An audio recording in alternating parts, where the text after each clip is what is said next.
This is the story of the Sideling, or Meredith Pass, which in 2022 is currently experiencing its first major upgrade since 1922, 100 years ago. In the early days, the Sideling was a little better than a bridle track, and often shunned as a horrendous route from Launceston to Scottsdale.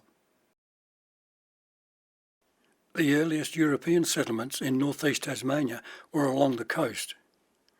There were no inland roads or settlements. In 1852, the government surveyor asked James Scott to investigate the possibility of putting in a track from Launceston to Cape Portland via an inland route.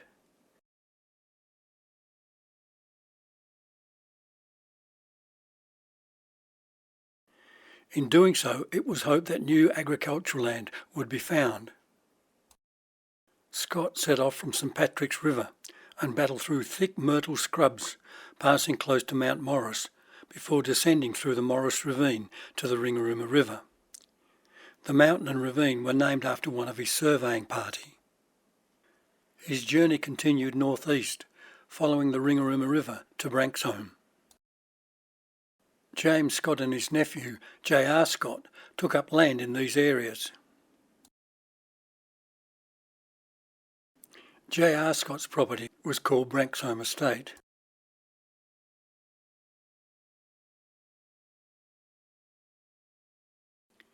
In 1981, teachers Mike Douglas and Ian MacDonald, with a small group of Grade 10 Scottsdale High School students, retraced James Scott's 1852 journey over Mount Morris, down to Ringarooma and on towards Cape Portland.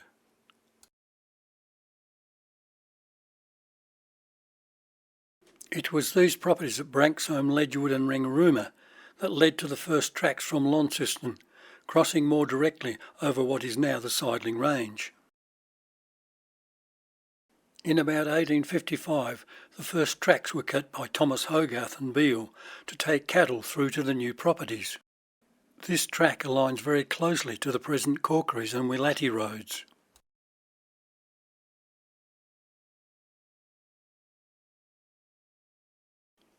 Beale's track crossed the Sideling Range south of the present lookout and was in the same location as today's Tas Networks high-tension transmission line.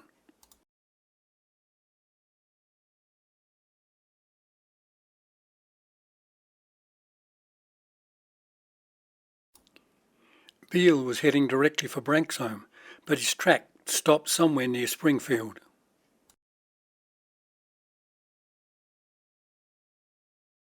We don't know why Beale didn't finish his track through to Branxholm, but an interesting story recounted by Thomas Hogarth said Beale wore a bell-topper hat and carried an iron bedstead with him. Maybe he was carrying too much gear. In 1859, James Reed Scott and Donald Stronach marked a new track from Patersonia to Branxholm.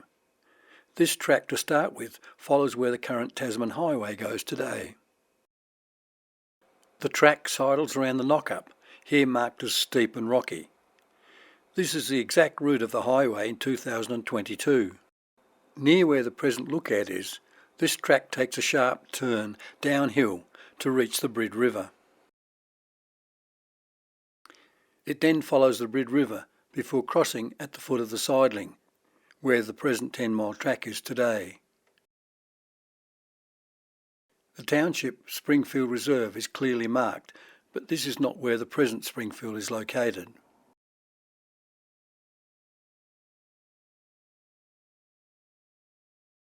In 1861, surveyor Gordon Burgess marked a new track to Branxholm and Ringarooma.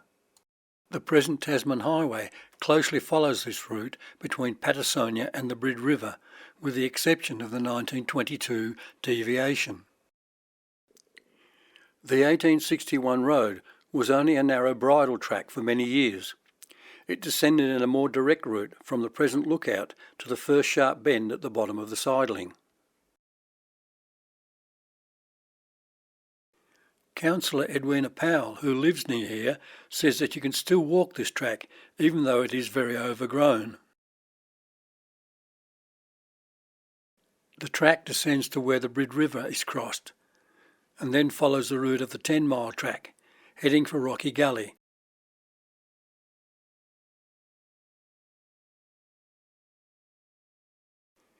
It is easy to understand the strategy of these early surveyors, as they often followed watercourses and low-lying ground. Once again, this track did not go to Scottsdale, except where a turn-off to Scott's new country is marked.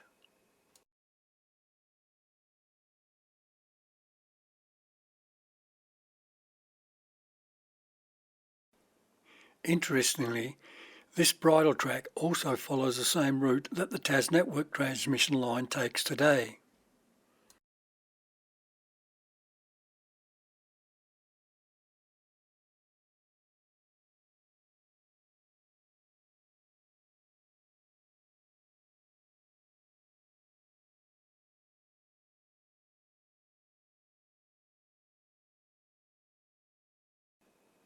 Scott's new country settlement also appears on this map, though I suspect it was not part of the original survey.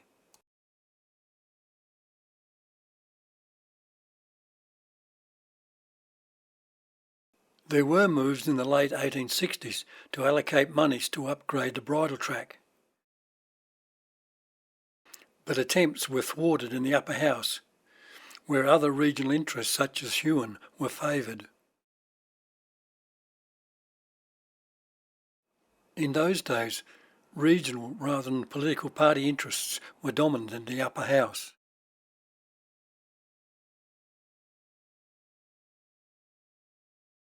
There was considerable local dissatisfaction with a lack of good roads in the district, which was hampering the development of farms. Some locals even wished they hadn't taken up land in Scott's new country. Mr. Edwards of Vinegrove, Scottsdale, said that they had been promised a road next summer, but the road they got you could hardly ride along on horseback, let alone a horse and cart. In this LiDAR map, we can see the exact location of the bridle track over the Sideling in relation to the present road.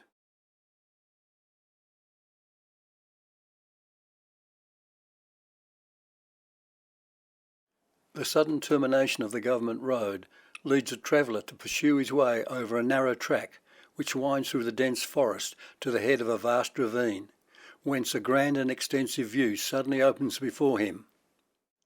Mount Cameron's twin peaks, Mount Morris and Mount Scott, with a rounder height of Mount Horror, rises around in an ever-changing effect of light and shade, and the steep, almost precipitous foreground falls abruptly at the spectator's feet into a deep glen far below. Local humour reflected the frustration at the government's failure to complete the widening of the bridle track to take carts in the middle section of the Sideling.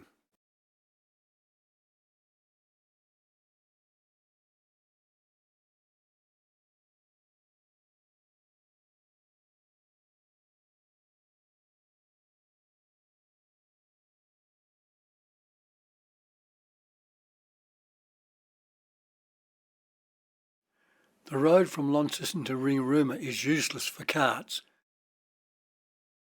A letter from Mr. Edwards stated that it was a common thing for teams to have to help one another out of holes 4 or 5 times in the day, and the load had to be taken off and replaced, sometimes twice.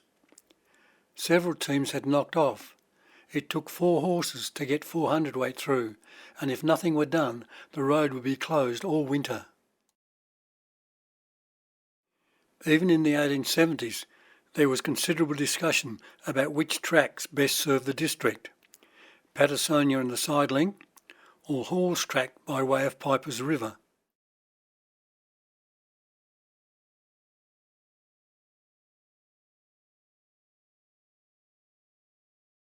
With the opening up of tin mines in the North East from 1875, there was a dramatic urgency in the need to upgrade roads to take heavy loads.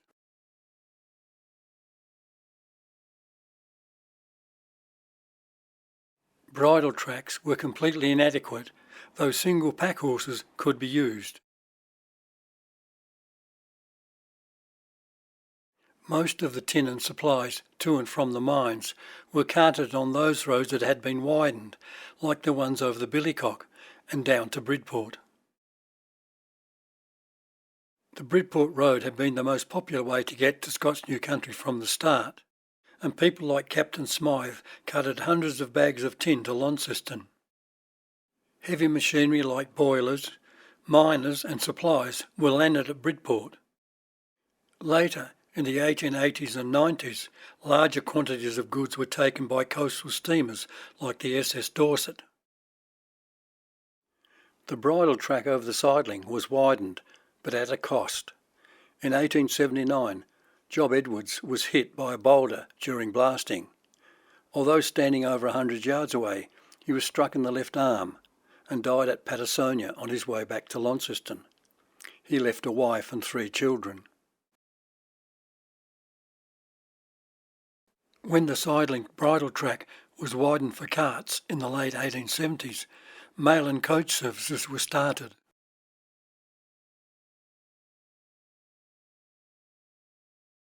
Samuel Beswick, Cobb & Co and Spearman were early contractors.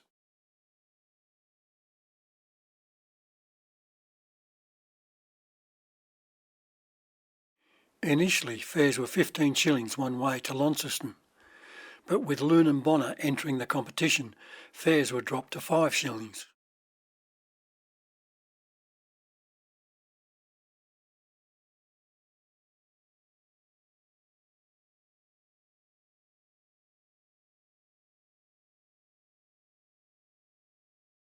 Mail was carried by coach up until the arrival of the railway in 1889.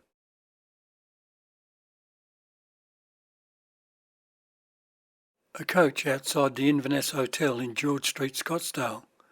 This was probably the coach to Branxholm and Derby.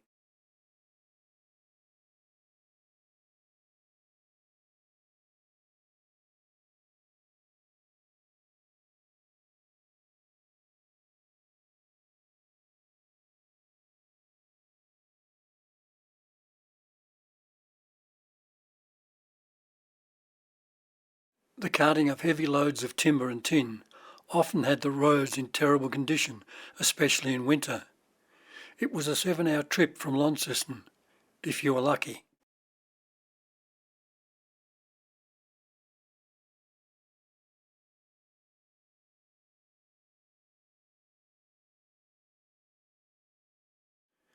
At about 2:30 we changed horses at the top of the Sideling of the Meredith Valley, and here our vehicle was almost deserted for a time, for whilst the change of horses was going on, about 6 or 8 of the passengers walked down the Sideling, which is remarkably steep for about half a mile. I preferred, however, to stick to my seat. With a brake hard down and a team of fresh horses, we shot down the Sideling at a frantic pace. I moved near the door of the coach in case of accident and held on firmly. But soon I began to feel my hair assume a sort of quill stiffness, which raised my hat some inches above my head. I, however, soon felt perfectly safe. George Pauline, our driver, was equal to the occasion, for he tooled his team beautifully, and we swept on down the dark valley. The view down this, the Meredith Valley, is one that once seen can never be forgotten.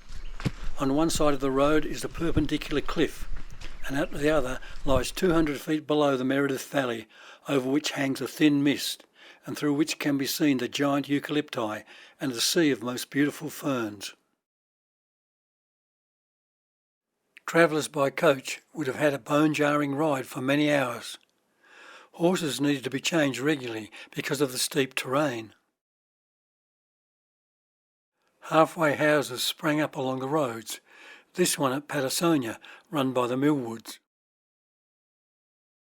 There are many stories about James Millwood. He was a large man who ran a bullock team and a hotel at Patersonia. His wife provided lunch for coach travellers going to Scottsdale. One time, when 2 young miners escaped paying the 1 shilling fee, they jumped the coach as it was leaving. James quickly took out his bullock whip and gave them a touch along, for which he was fined 25 shillings.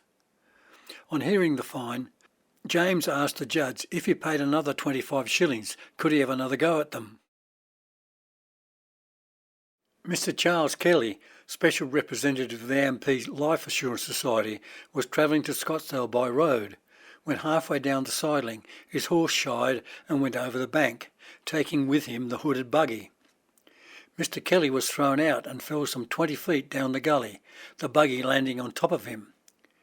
Mrs. Gerke, who lived down the gully, saw the accident, and as only her daughters were at home, she sent them up. After some difficulty, they were able to extricate Mr. Kelly and liberate the horse. Mr. Kelly was very fortunate, sustaining only a sprained wrist and a fair number of bruises, and a shock to the system. Mrs. Gerke attended to his injuries and obtained help to get the buggy and horse on the road again. The escape from serious injury was little short of marvellous. The place where the accident happened is very, very dangerous, though the descent from the road is not so precipitous as in many other places. A large tree saved the vehicle from going further down the gully.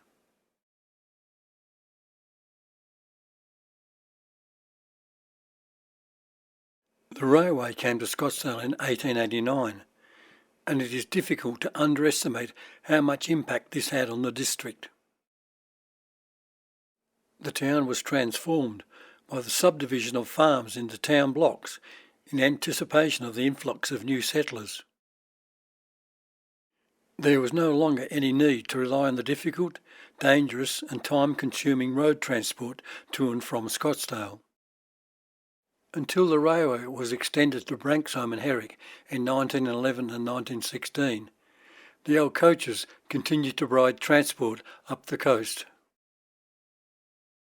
The sharp reduction in sidling traffic resulted in a lack of upgrades or even maintenance. The sidling became neglected, except for carting timber from mills in that area.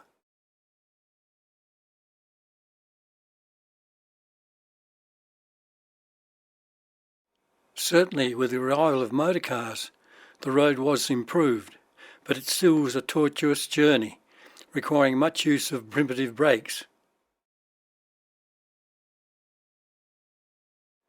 Early motorists often complained of wearing out their brake pads when using the Sideling Road, and it was dusty in summer and boggy in winter. Nevertheless, the car quickly became a popular form of independent transport, and local businesses developed to provide these new services.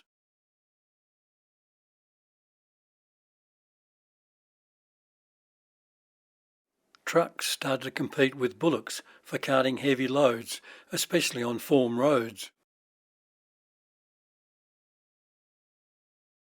Until 1922, vehicles were still using the old sidling route that dropped down steeply from the summit. It was a dangerous section of road, causing numerous accidents.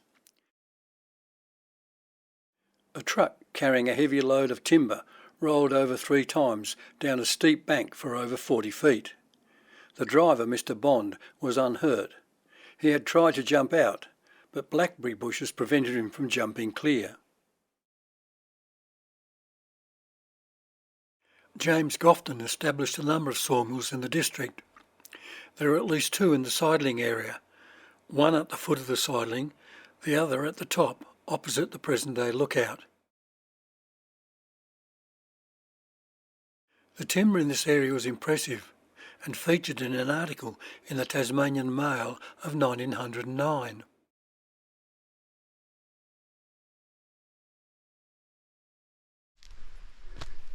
In 2022, let us take a look at the old Sideling Road that was the main road to Scottsdale up until 1922.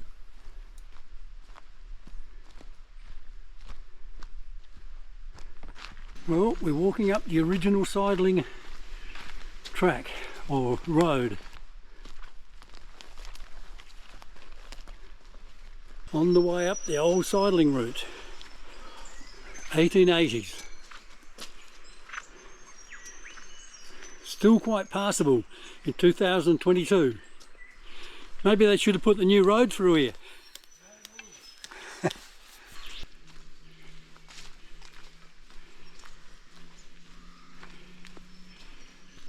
Well, I think we found what they call a precipice down into the Meredith Valley. Yes. Well, that's nearly straight down. Yeah, nearly God. vertical. Oh, There'll be no stopping until you hit the bottom.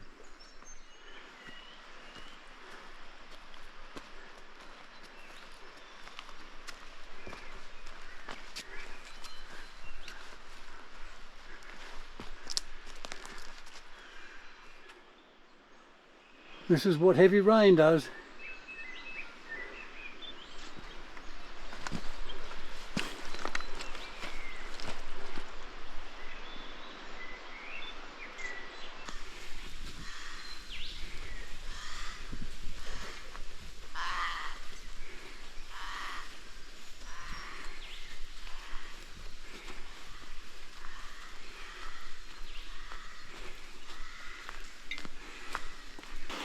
Well, we've come up with a bit of a problem, a bit of a mystery. The track was fairly good up until now, but there is no way that you would get a track, a coach, or anything through there. And we're on the wrong side of the creek.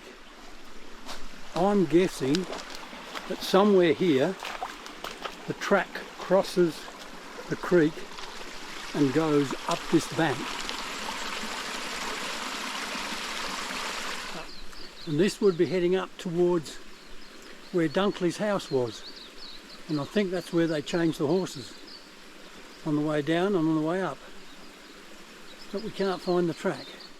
Well, we're walking down the old coach track on the Sideling.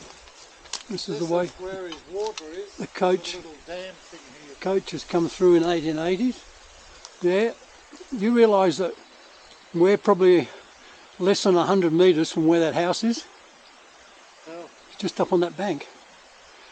Anyway. Well, that road you can drive to is not far from the end there. That's right. That's where we think the house is. Yep. Or was. Yep, that's good. Alfred Dunkley built Eagle's Nest House in 1904 on the site of the old coach stables, 2,000 feet above sea level. This was to be a private boarding house for tourists. What appears to be a wedge-tail eagle is mounted above the front door.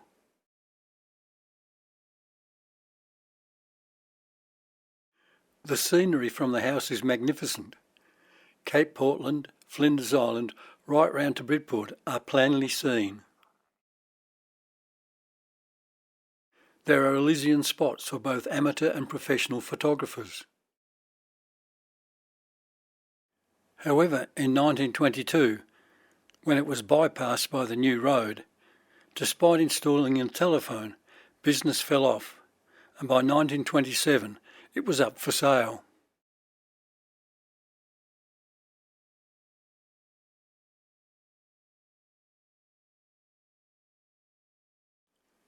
Mr. Dunkley died in tragic circumstances at his house in 1942.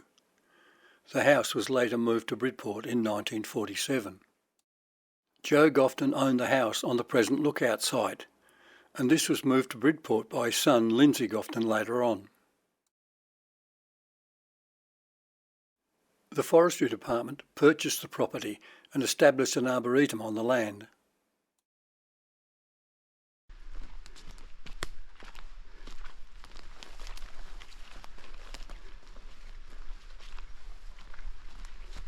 Well, you can understand where they came down in the 1880s, and the newspaper reporters of the day said, coming down, seeing the magnificent view of the Meredith Valley, once you'd seen it, you'd never forget it. And there it is.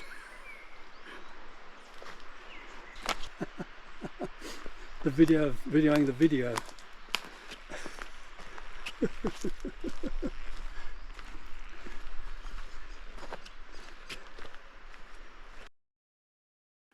With an increase in motor vehicle usage, concerns were being expressed about the steep decline on the Scottsdale side of the Sideling.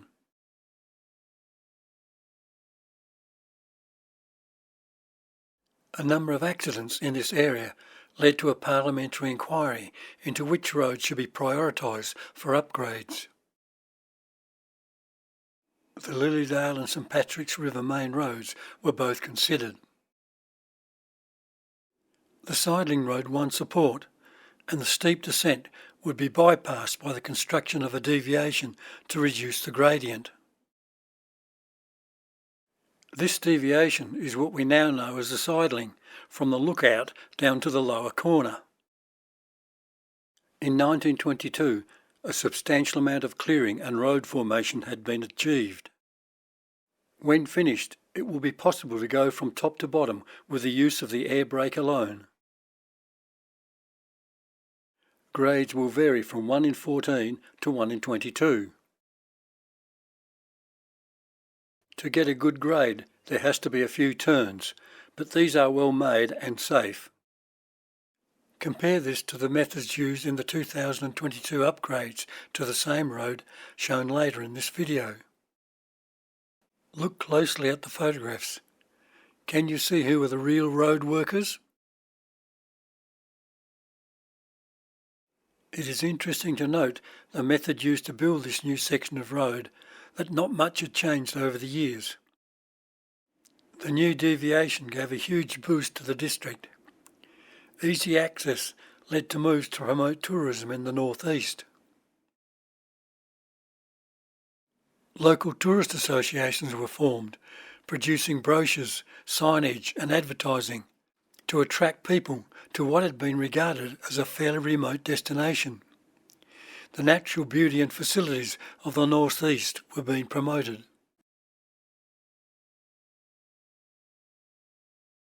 The new higher elevation road gave spectacular views of the rich agricultural districts between Springfield and Scottsdale. Below you can see where the old Sideling Road joined the new one, on the corner. The views were also made possible because the area had been logged.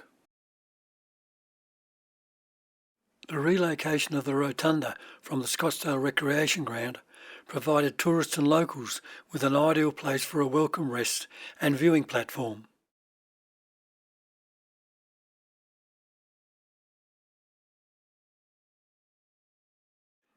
In 2022, it is planned to relocate the roof of the rotunda back to Scottsdale for a new project.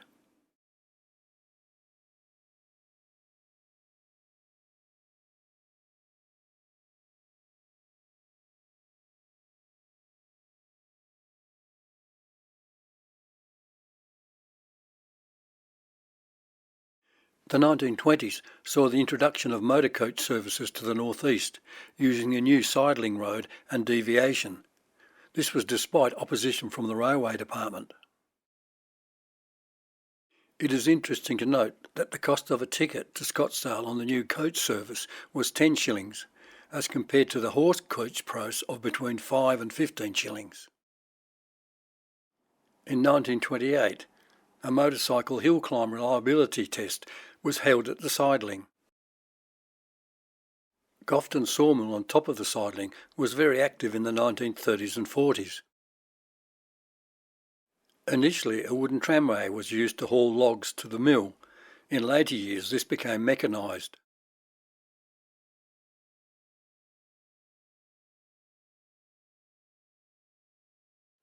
Gofton's mill sourced much of the timber from the Sideling area, which is why early photographs show clear views from the Sideling Road. In 1934, people were alarmed to see a huge blaze on top of the Sideling. Nearly 500,000 super feet of stacked timber owned by Jones & Co of Hobart was up in flames. The Scottsdale Fire Brigade sent out several carloads of men who hurried to the scene. A fire break was created by sacrificing some timber stacks, and eventually the fire was contained. Jones & Co intended paying the volunteers for their hard work.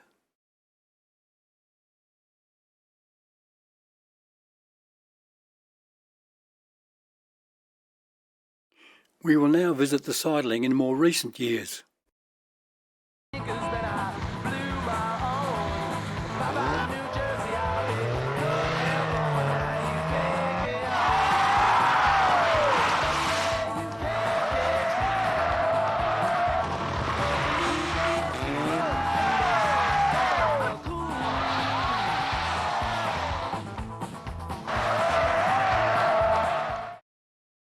The Dorset Council has constructed new facilities at the Sideling.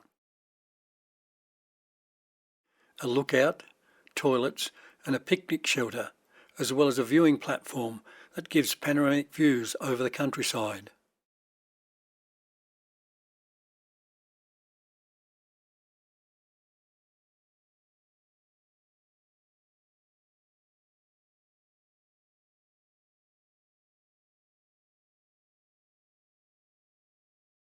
In November 2022, it seems although the Sideling will be widened to take B doubles, there will not be any overtaking or passing lanes on the new highway.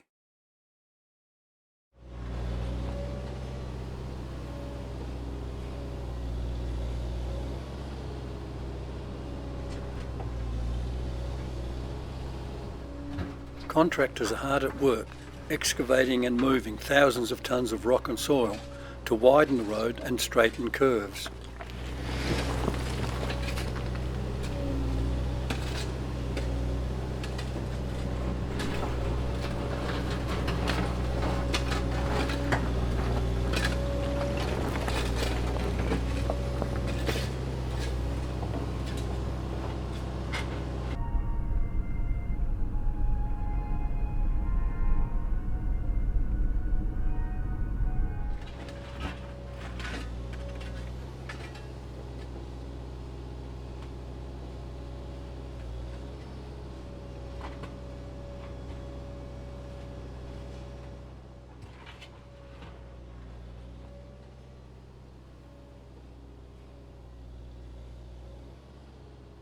This is a concept drawing of the new roadway.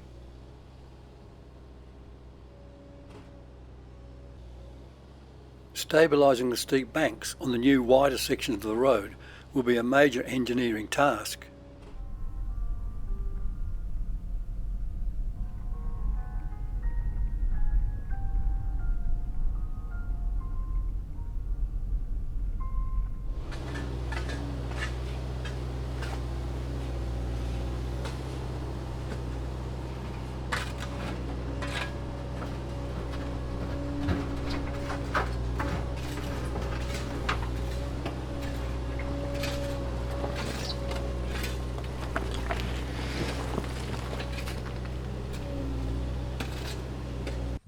Unfortunately, in October 2022, a deluge of over 400 mils of rain fell over 2 days, causing landslips.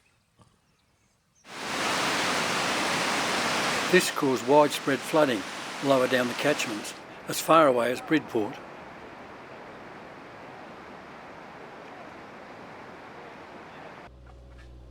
On the Sideling, the rain supersaturated the ground, causing slumping on steep slopes.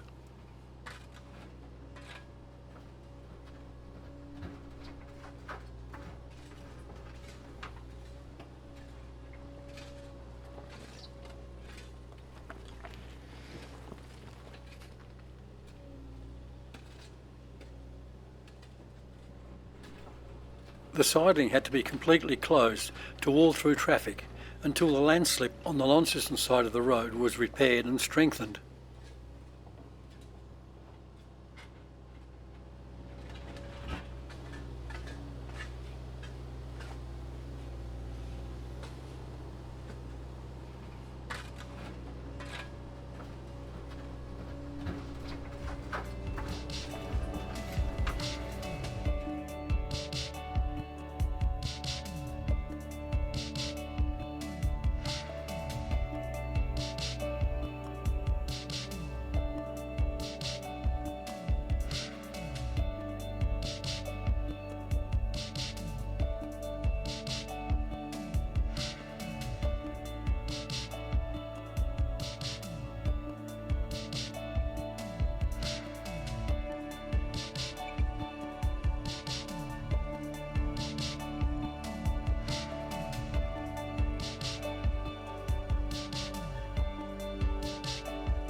This area seems wide enough for a passing lane. Fingers crossed.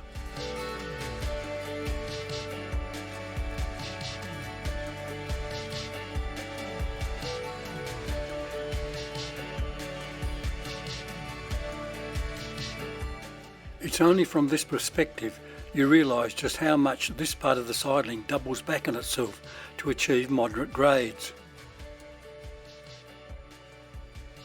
The contractors have widened the whole of the Stage 1 sideling upgrade.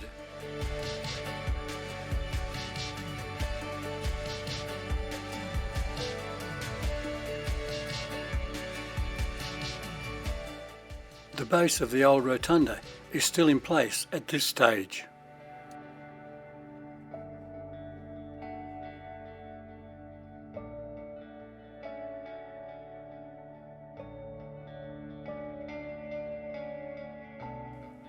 I suppose the big question on everyone's minds is, where will Stage 3 of the upgrade go from here?